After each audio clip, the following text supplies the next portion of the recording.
الحمد لله رب العالمين، والصلاة والسلام على رسوله محمد وعلى آله وأصحابه ومن تبعهم بإحسان إلى يوم الدين. قال الله تبارك وتعالى في القرآن العظيم: فأعوذ بالله من الشيطان الرجيم. يا أيها الذين آمنوا كتب عليكم الصيام كما كتب على الذين من قبلكم لعلكم تتقون. صدق الله العظيم. قال النبي صلى الله عليه وسلم: رب صائم ليس له حظ من صومه إلا الجوع والعطش، أو كما قال صدق النبي الكريم صلى الله عليه وسلم. خدمت همه عزیزان و بزرگواران صائمین ماه مبارک رمضان، السلام علیکم و رحمت الله تعالی و برکاته. الله سبحانه و تعالی طاعات و عبادات همه ما و شما را مورد قبول درگاه خیش بگرداند و الله از همه ما راضی باشه. عزیزان و بزرگواران، ماه مبارک رمضان همانطوری که در جلسات گذشته اشاره نمودیم، فضائل رمضان، فضیلت روزه رمضان، فضائل صائمین و کسانی که روز در صیام هستند و شب در قیام هستند. موضوع این حلقه و یا این جلسه ما پیرامون حفظ روزه از اعمال ناشایست. این روزه‌ای که ما میگیریم، این روزه باید حفظ بشه. باید ما متوجه باشیم که از هر طرف تیرهای در حال حرکت هست تا اینکه اصابت بکنه و این روزه ما را به فساد و به کراهیت و به اینها بکشانه. ما باید از این روزه خود درست و صحیح حفاظت کنیم. وقتی از روزه درست و صحیح حفاظت کردیم و روزه ما موافق و مطابق به شریعت مقدس اسلام اجرا شد، نتیجه میشه لعلکم تتقون، که انسان متقی شد. در جلسه گذشته اشاره کردیم وقتی متقی شد دیگه خیر و دنیا، فوز و فلاح و رستگاری دنیا و آخرت به سراغ این انسان می آید.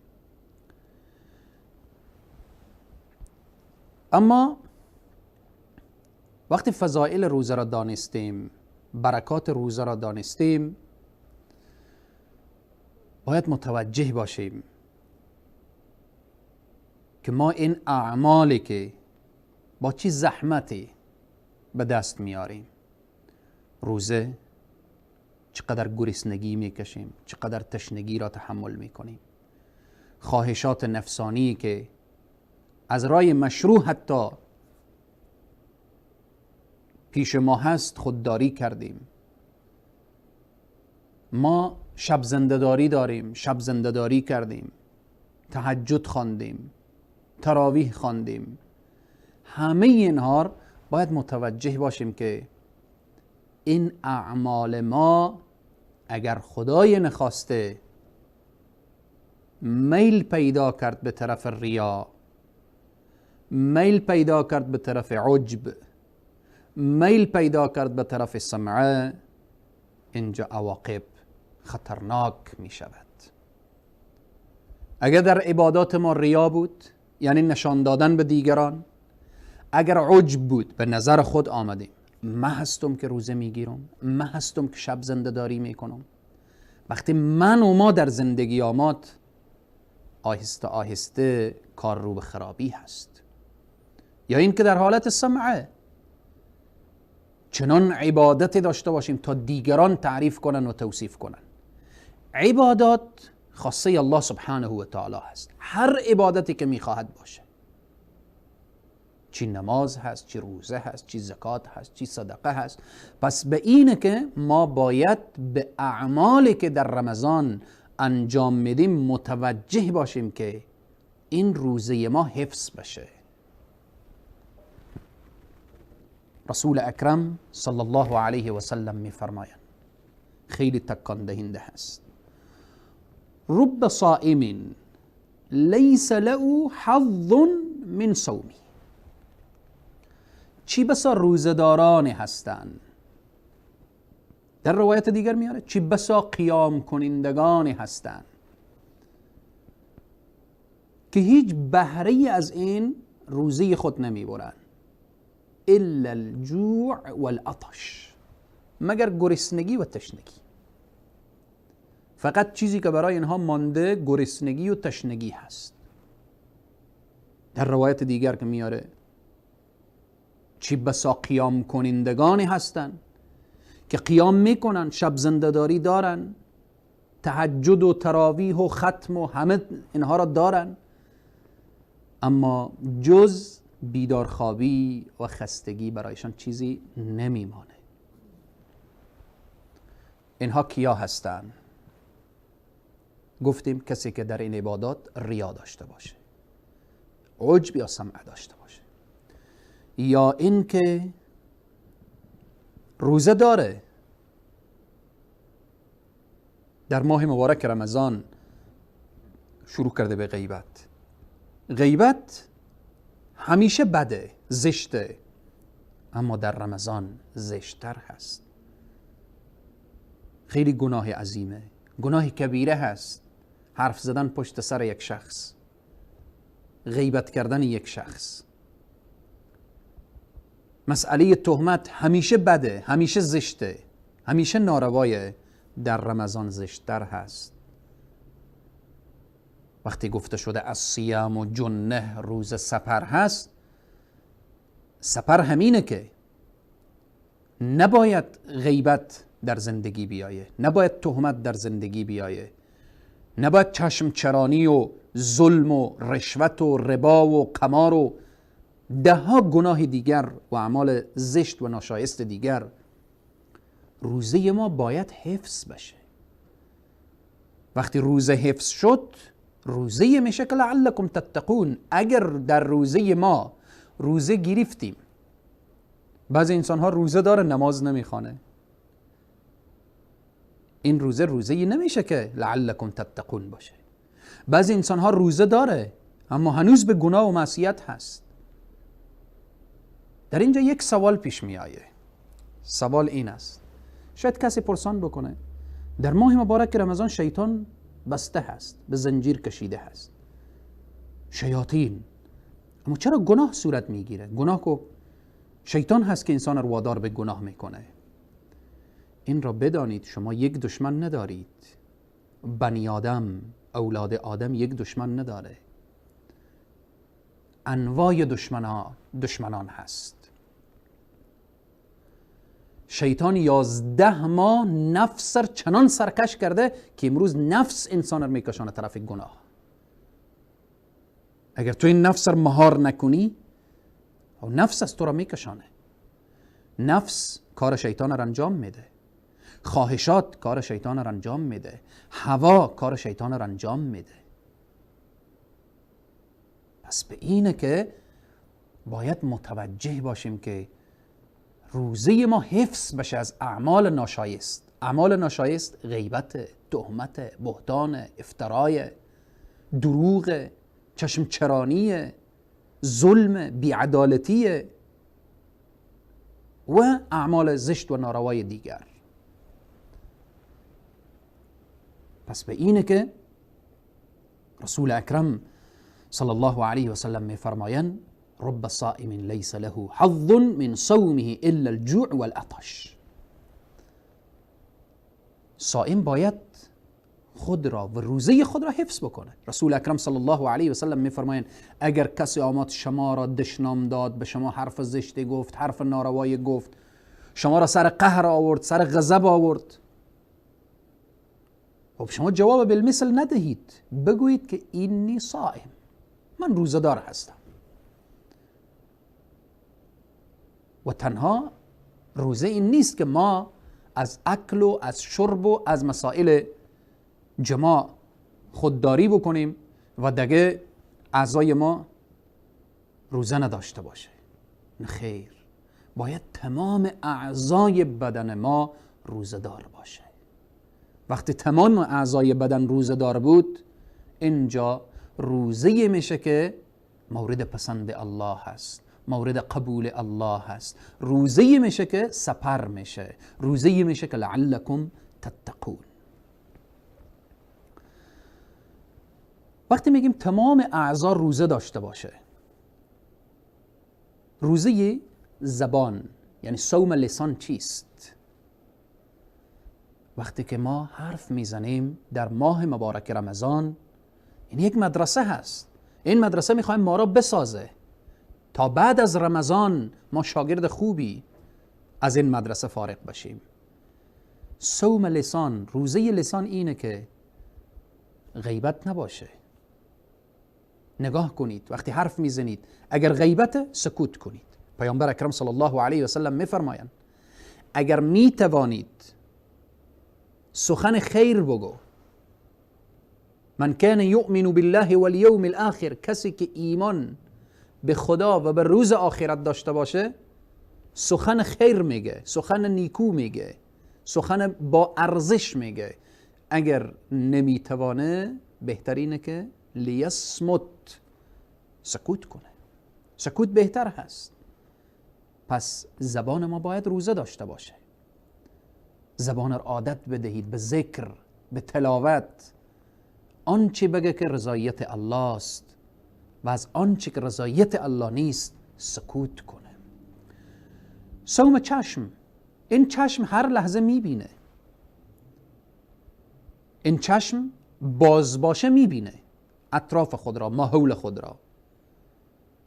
تو کسی که مثلا داخل اینترنت هستی، داخل صفحات اجتماعی هستی، تو کسی که بالاخره تلویزیون گذاشته طرف تلویزیون نگاه میکنی، تو کسی که تمام دروازه های شر با یک دکمه بر روی تو باز میشه و همه رو میبینی، این چشم باید روزه داشته باشه. روزهش اینه که خیر ببینه، خوب ببینه، زیبا ببینه، آنچه که رضایت الله هست ببینه و در او چیزی که رضایت الله نیست ترک بکن. چشمان خود را ببند. صوم دست و پا و اینها همه اعضای بدن. دست را به جای دراز بکن که رضایت الله باشه. پا را به جای قدم بردار که رضایت الله باشه. همه اینها مسئولیت دارن. ان السمع والبصر والفؤاد كل اولئک کان عنه مسئولا. از همه اینها سوال میشه. چشم چی را دیده؟ زبان چی حرف گفته؟ این گوش چی شنیده؟ این دست چی را لمس کرده؟ و این پا کجا قدم زده؟ روز قیامت همه اینها شهادت میدن. پس باید اینها روزه داشته باشه. اگر اینها روزه نداشت، روزه ما از اعمال ناشایست حفظ نمیشه.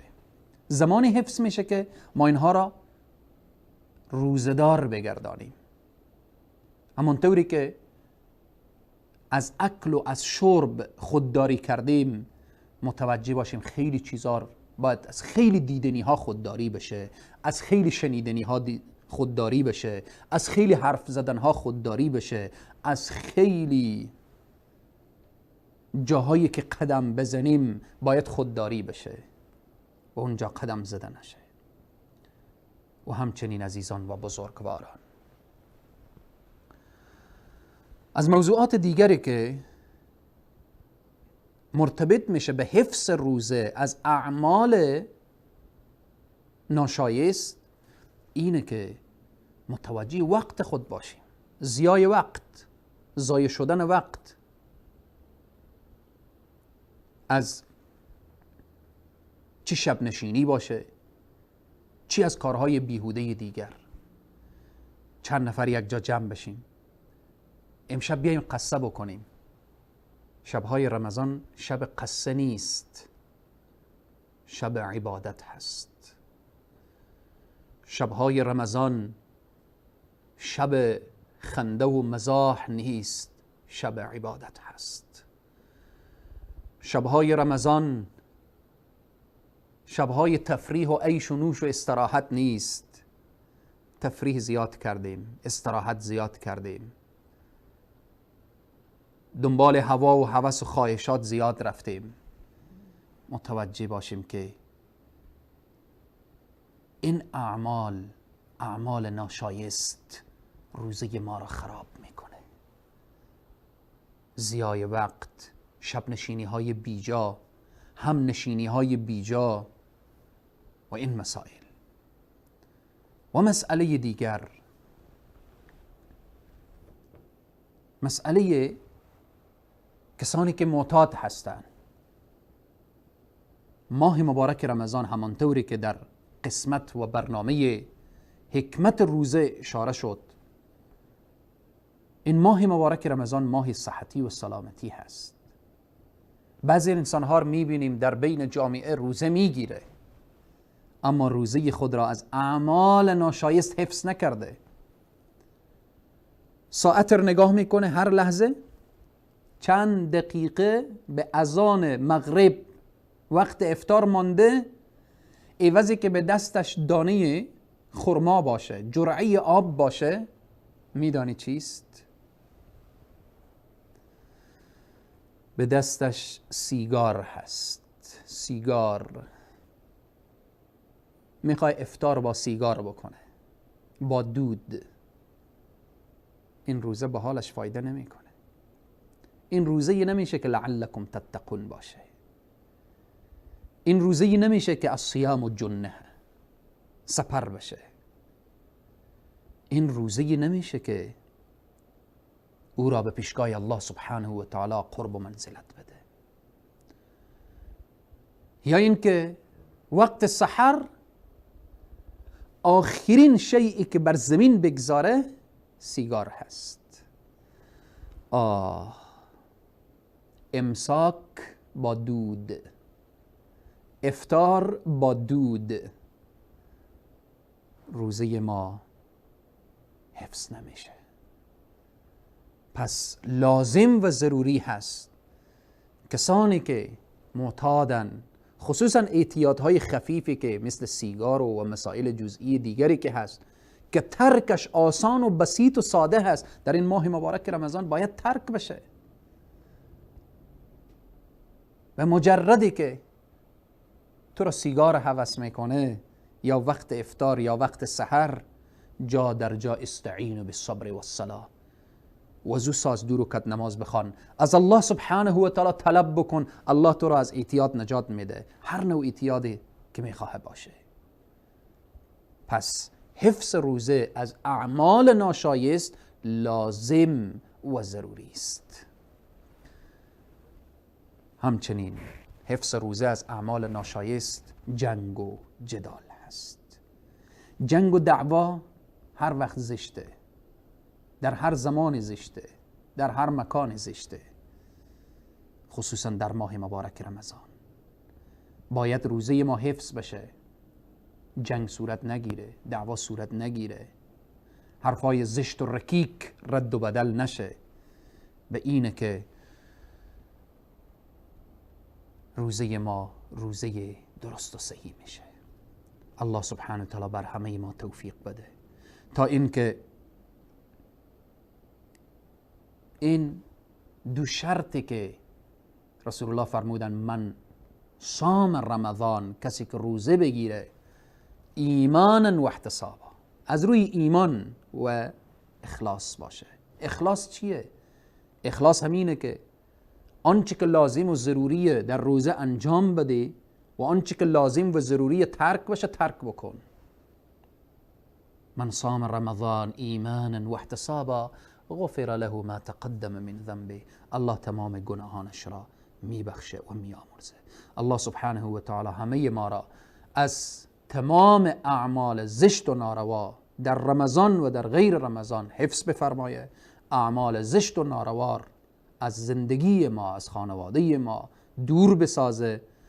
اعمال پسندیده و زیبا را الله در زندگی ما ایجاد کنه. تا برنامه بعد همه شما عزیزان و بزرگواران را به خداوند کریم و رحیم می سپارم. والسلام علیکم و رحمت الله تعالی و برکاته.